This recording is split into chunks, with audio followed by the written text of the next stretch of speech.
Isn't this one of the best things in Rome? I love supplì. I've actually never seen how they make a supplì.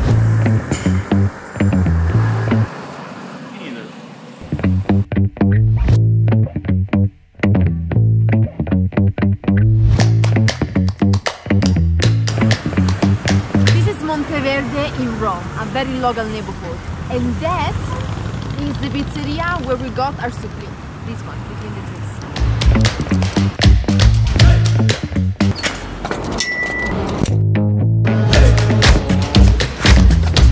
Ciao Simone, we're back. Can you show us how you make supplì in the back? Oh thanks, how good!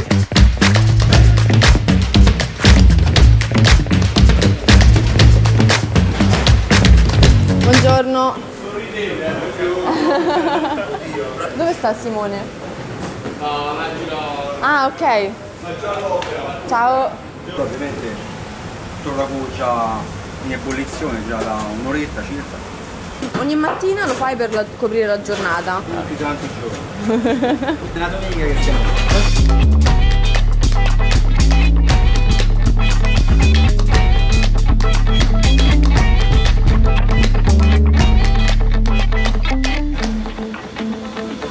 Wow! Wow, it smells so good.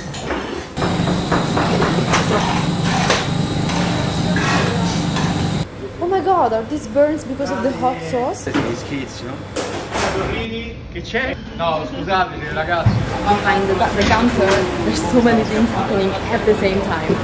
Here, the chef is making the meatballs.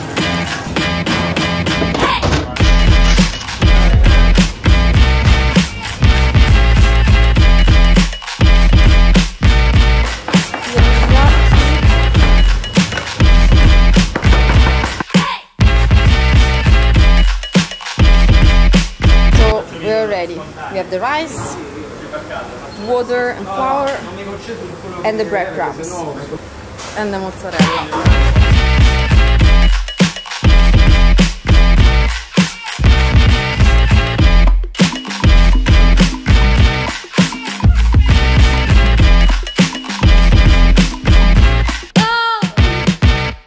Simone, are we ready to fry? Andiamo? Andiamo?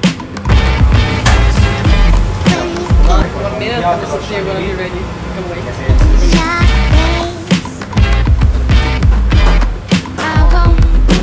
Paolo, me ne fai assaggiare uno? Grazie. Okay, let's see if it's really good as it looks like. Vai. Ah, sì. It's called Supplì al telefono, Supplì by the phone, because it looks like a phone wire, even though today phones don't have a wire. So good.